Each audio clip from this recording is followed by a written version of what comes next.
हामी हिजो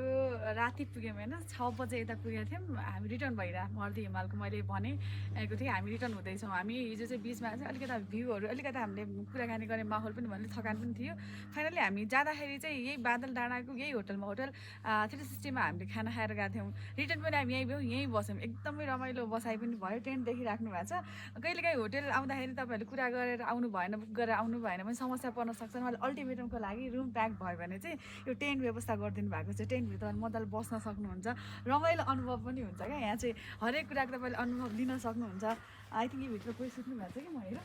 एकछिन ओके भित्रको माहौल यस्तो राम्रो हुँदो रहेछ यो अनुभव पनि नयाँ हुन्छ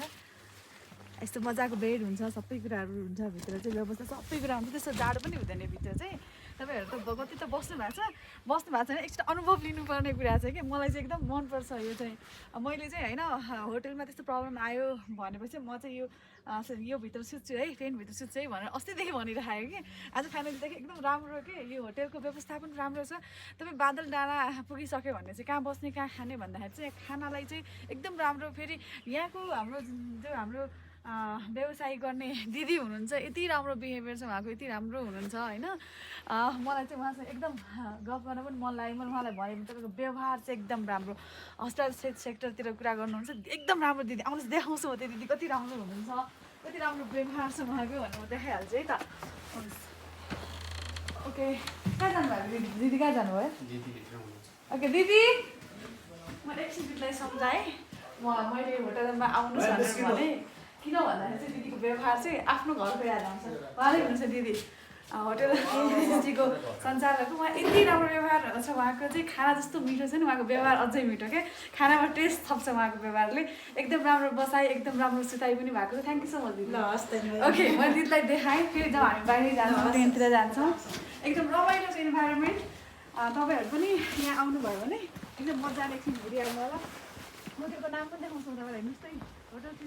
एकदम राम्रो बेस्ट भ्यू यहाँबाट देखिन्छ पछाडि बादल डाँडा भनेको छ पछाडिको भ्यू हेर्नुहोस् फेरि यो भित्र जानुभयो भने यहाँ चाहिँ चौरी पाल्नु भएको छ बिहानदेखि दाई हुनुहुन्छ चौरीको सहाय गरिराख्नु भएको छ चौरीको दुध पनि पकाइराख्नु भएको छ राम्रो छ यहाँको भ्यू चाहिँ अनि नेट पनि एकदम राम्रो वाइफाई पनि छ नेटवर्क पनि आउँछ हाम्रो माथितिर नेटवर्क छैन भने तपाईँलाई भने यहाँ चाहिँ सबै कुरा व्यवस्था पछाडि हेर्नुहोस् मजाले हिमालको भ्यू देख्न सकिन्छ मर्निङ टाइम छ हामीसँग त्यही भएर पनि एकदम राम्रो भ्यू देखिरहेको छ अनि सामान डेलिभर कसरी हुन्छ भन्ने कुरा पनि तपाईँलाई देखाउँछु यहाँ अगाडिपट्टि आउनुहोस् तपाईँहरू एकदम रमाइलो छ अगाडिपट्टि म आफै एकदम सरप्राइज भएको कि यस्तो अनुशासित होइन उहाँहरू चाहिँ खच्चरबाट सामान डेलिभर भइरहेछ अहिले चाहिँ काँक्राहरू त्यसै गरी तरकारीको सामानहरू अनि त्यसै चिकनको आइटमहरू चाहिँ यहाँ सेयर भइरहेछ उहाँ दाईहरू हो उहाँहरू चाहिँ ल्याएर आउनु भएको छ बिहानै पुग्नु भयो यति अनुशासन जस्तो हामी ड्राइभिङ गर्छौँ होइन जहाँ मन लाग्यो त्यहाँ रोक्छौँ त्यसरी नै उहाँको पनि अनुशासन हुँदो रहेछ टिम आयो मजाले रोक्यो दाईहरू हुनुहुन्छ जो खच्चरमा सामान डेलिभर गर्नुहुन्छ तपाईँ हरेक दिन आउनुहुन्छ यही टाइममा दाईहरू ओके कहाँसम्मको यात्रा हुन्छ तपाईँहरूको हाइकेसम्म उहाँ जानुहुन्छ सामान लिएर मैले तपाईँलाई भनेको थिएँ यहाँ चाहिँ सामान इजिली डेलिभर गर्न सकिँदैन गाह्रो साह्रो छ अनि कहिलेकाहीँ मान्छे एक्सपेन्सिभ भयो भन्छ नि अलिकति एक्सपेन्सिभ हुन्छ नि यति दुःख छ बाटो हेर्नुहोस् न यताबाट यस्तो बाटोबाट हामी योभन्दा अझै हाई क्याम्पको बाटो तपाईँलाई देखाएको थियो कति डेन्जरस थियो होइन डेन्जरस भन्दा पनि एडभेन्चर गर्दाखेरि चाहिँ अलिअलि त हुन्छ नै अब यहाँदेखि हामी जाँदैछौँ आज हाम्रो टार्गेट भनेको चाहिँ ब्याक टु पोखरा पुग्ने हो तर 5 घन्टा हिँड्नुपर्छ भनेर रक्षाजीले भन्दाखेरि रक्षाजी रेडी हुनुहुन्छ उहाँ एकदम यो ट्राभल आज स्पेसल बनाउनु एकदम ठुलो रोल पनि रहेको छ मैले तपाईँहरू सबैलाई भन्छु ट्राभल गर्न चाहनुहुन्छ भनेपछि रक्षाजीले सम्पर्क गर्नुहोस् है उहाँको कामै यही छ होइन उहाँले एभरेस्ट त कतिचोटि जानुभयो यहाँ ट्रेकिङको कुरा गर्नुहुन्छ चौथोपल्ट उहाँ हामीसँग हुनुहुन्छ भने आउनु होला रमाइलो भयो यो डाँडा हुँदै आएको हामी मजाले देख्न